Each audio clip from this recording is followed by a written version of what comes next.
Moraes. Muito obrigada, Felipe. Vamos seguindo aqui na nossa programação. A gente recebe agora o professor de Relações Internacionais, professor Marcos Vinícius de Freitas. Muito obrigada, professor, por estar aqui com a gente mais uma semana. Boa noite para você aí. Boa noite, Paulo. Bom dia para vocês. Um prazer conversar com vocês hoje. Muito obrigada. Professor, queria entender um pouco da tua leitura aí, como essa recente posição adotada por Joe Biden, condicionando o apoio dos Estados Unidos a Israel a uma mudança de postura ali em Gaza, se isso de alguma forma pode afetar a relação de longo prazo entre os dois países, considerando, né, a histórica aliança entre eles. Veja, não é, Paula, que essa história toda já vem se arrastando há bastante tempo, porque o que a gente nota, efetivamente, é que os Estados Unidos têm tido aí um duplo padrão nessa história toda. Por um lado, vem dizendo que é contrário à guerra e que é justamente a favor ali de que haja uma tentativa de recuperar a questão civil, passados 6 meses praticamente dessa guerra. E, por outro lado, continua fornecendo equipamentos militares para Israel. Então, essa postura dúbia é que a comunidade internacional tem colocado em xeque com relação aos Estados Unidos, porque efetivamente o que eles deveriam fazer, se querem forçar Netanyahu a mudar a sua posição, ele precisa ter aí algum tipo de mecanismo mais eficiente do que somente ficar jogando ajuda humanitária pelo ar ou anunciando, como anunciou no discurso sobre o Estado da União, que faria ali um porto temporário, mas que só ficaria pronto daqui 3 ou 4 meses. Então, todas as medidas de Biden nesse sentido têm sido muito perfunctórias com relação àquilo que é efetivamente necessário para justamente diluir e acabar com esta situação muito perigosa em Gaza, em que nós vemos até mesmo, né, a possibilidade de o Estado de Israel vir a ser acusado de genocídio, que seria extremamente ruim até para a imagem de Israel, em razão do histórico do Holocausto e tudo que aconteceu na Segunda Guerra Mundial. Então, este é o fato.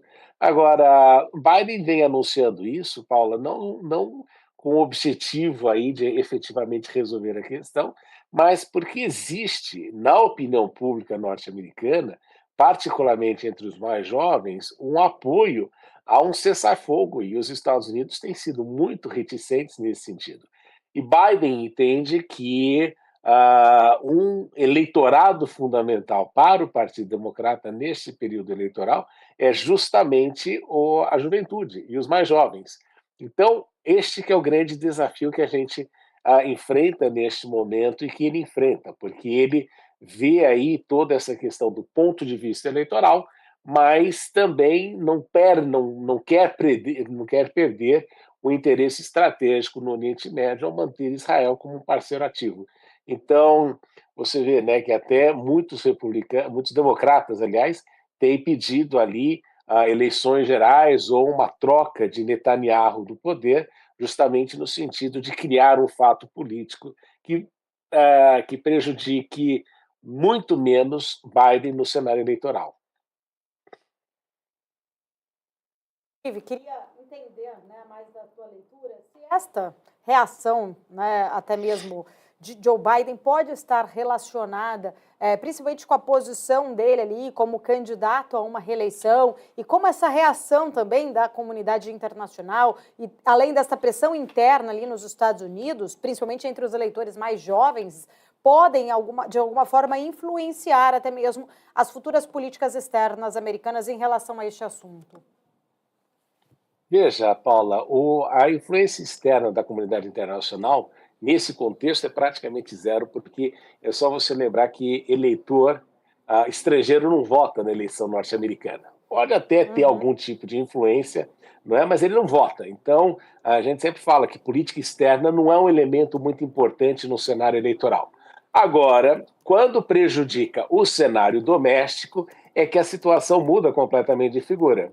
E ele nota nesse processo todo de que existe uma parte da população eleitora do Partido Democrata que não está contente com o apoio logístico, apoio armamentístico que os Estados Unidos vem dando e pela falta aí de chegar a um cessar-fogo. Agora, Biden também tem um outro problema, Paulo. Ele não pode esquecer que um dos principais lobbies que ele tem dentro do Partido Democrata é a própria comunidade judaica que mora nos Estados Unidos, que tem ali uma influência muito importante sobre o governo norte-americano e, particularmente, num governo democrata. Então, o que a gente nota nesse processo todo é que os Estados Unidos e o governo Biden, neste momento, pretende adotar uma postura meramente política. Não se trata efetivamente de uma mudança de longo prazo com relação ao apoio dos Estados Unidos em Israel, justamente pelo fato de que Israel é como se fosse, Paula, um porta-aviões presente constantemente dos Estados Unidos na região. E enquanto a moeda do petróleo for o dólar, e isso der aí uma vantagem muito importante para os Estados Unidos, obviamente que eles estarão envolvidos no Oriente Médio. Eles tentaram, durante o governo Obama, se distanciar um pouco do Oriente Médio, mas notaram que isso é quase impossível de acontecer por causa dos interesses múltiplos que afetam a região e também afetam o mundo. Então, este é o processo complexo que Biden enfrenta, mas o objetivo dele é meramente eleitoral e eu não vejo aí uma mudança de longo prazo na política norte-americana com relação ao Estado de Israel. Professor Marcos Vinícius de Freitas, prazer conversar contigo novamente. Eu queria falar um pouquinho a respeito da visita de Janet Yellen, secretária do Tesouro americano, à China, onde ela fez algumas declarações um pouco mais duras, né, sobre, inclusive, a fabricação de insumos, de produtos chineses e o impacto que isso tem no cenário global. Inclusive falando aí, né, preocupação sobre o subsídio da China à indústria, considerando inclusive um risco para a estabilidade econômica global. A gente sabe, né, de toda essa guerra comercial, de toda essa discussão a respeito de produtos chineses e alguns subsídios da China em relação a alguns produtos. Essa preocupação, professor, na sua visão, ela é um caráter mais econômico ou tem um caráter mais político, justamente por conta de todo esse cenário que a gente está vendo nos Estados Unidos? Felipe, os chineses riram com essa notícia, não é? Porque é muito fácil você chegar num momento desses em que todas as economias estão numa estabilidade, numa estagnação global, você olhar para a China, que é a única economia que está crescendo globalmente, e dizer, olha, por favor, parem de produzir, né? Porque o mundo não está preparado para a produção de vocês. Então, aí os chineses falaram, imagina se em algum momento da história a China ou qualquer outro país dissesse para os Estados Unidos, parem de produzir porque vocês estão criando problemas econômicos para o mundo. Esse argumento é tão absurdo quando você pensa nessa tentativa aí de manter a hegemonia global e de tentar conter a China, que os chineses simplesmente olharam para a situação e falaram, é um argumento ridículo, né? Você pedir para a pessoa parar de produzir no momento em que a economia global depende do crescimento da China. Né?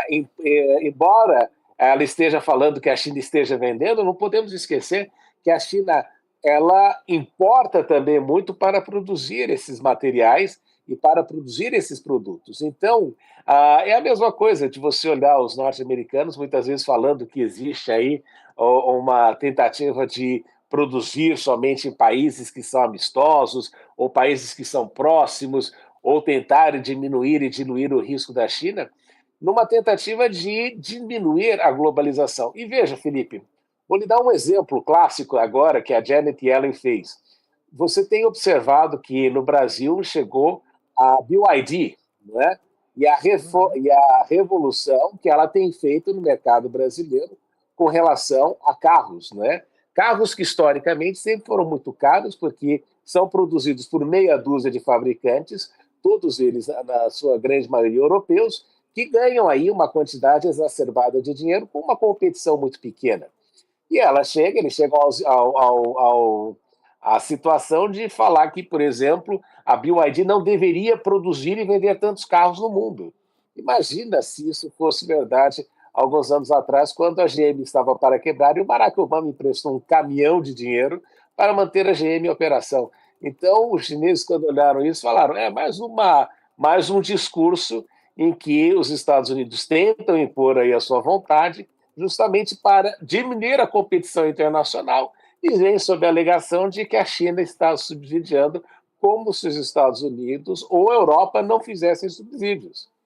Se você olhar para toda a questão do Mercosul com a União Europeia, é uma questão de subsídios. Se você olhar para a questão da indústria de defesa norte-americana, é uma questão de subsídios. Então, o que a gente nota é que esse discurso da Janet Yellen veio aqui e caiu em ouvidos moncos, porque os chineses notaram que a intenção não é de ajudar o mundo, até porque se a economia chinesa crescer 6%, é muito bom para o Brasil. Ô, professor, ainda falando em Brasil, né? Pegando esse gancho aí, o Brasil também entra nessa discussão, alguns setores aqui preocupados. A gente já falou sobre isso, né? Sobre talvez algumas distorções. Esse ímpeto fabril da China não pode causar distorções ao mercado, aos mercados, não necessariamente falando dos Estados Unidos, mas tem essa discussão aqui no Brasil também, professor. Veja, Felipe, eu acho muito engraçado, né? Você tem um amigo meu, um diplomata americano, me disse uma vez que o Brasil faz muito disso. Imagina que você tem câncer e dor de cabeça. O Brasil, muitas vezes, ao invés de tratar do câncer, prefere tomar aspirina para passar a dor de cabeça. E o que a gente nota é esta realidade. Veja só, é culpa dos chineses que o Porto de Santos esteja naquelas condições? É culpa dos chineses que nós não temos uma malha ferroviária? É culpa dos chineses que o asfalto em São Paulo e no Brasil é de péssima qualidade? É culpa dos chineses que o sistema tributário nacional seja extremamente péssimo e só favoreça os mais ricos e não favoreça a população e que estimule o crescimento? É culpa dos chineses o sistema político brasileiro que gera uma desigualdade social enorme justamente para gerar vantagens políticas? É culpa dos chineses o fato de nós não investirmos em infraestrutura e ficarmos na dependência de capital externo, mesmo na questão aí querendo, até mesmo na questão da Avibras, querendo vender aí para um grupo australiano? É culpa dos chineses qualquer coisa dessas? Não. Isso é culpa única e exclusivamente dos brasileiros, assim como é culpa dos franceses e dos ingleses que passaram por esse processo de desindustrialização. O que os chineses fizeram foi a lição de casa de investir nos últimos 40 anos no seu processo de crescimento econômico, no seu processo de infraestrutura e de logística.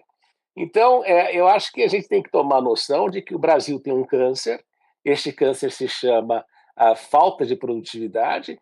Não é culpa dos chineses que o sistema educacional brasileiro esteja falido.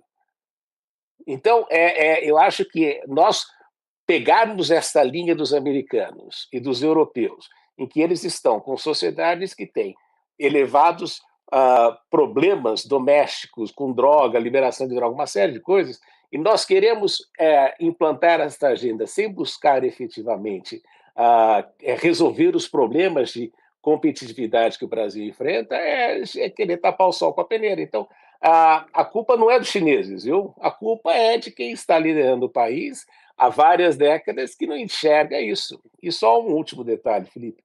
Em 1978, quando a China começou o processo de reforma e abertura, a China importava carros brasileiros. E a renda per capita da China era 10 vezes menor que a do Brasil. Hoje em dia, veja o que aconteceu. Então, e o Brasil nem indústria nacional de veículos tem. Né? Que indústria? Outro dia o governo estava anunciando, vão fazer vários investimentos. É uma indústria nacional? Não, é uma indústria estrangeira que está no Brasil e que a maior parte da lucratividade nunca fica no país. Então, essas são questões que os chineses não têm culpa nenhuma. Isso é culpa única e exclusivamente dos brasileiros, é culpa dos franceses, é culpa de todo mundo que se desindustrializou nesse processo e não fez a lição de casa. Professor Marcos Vinícius de Freitas, agradeço mais uma vez, sempre bom poder contar com a sua participação aqui. Até a próxima, então, professor. Um ótimo fim de semana, uma ótima sexta-feira. Obrigado, Felipe. É um prazer conversar com você e com a Paula sempre.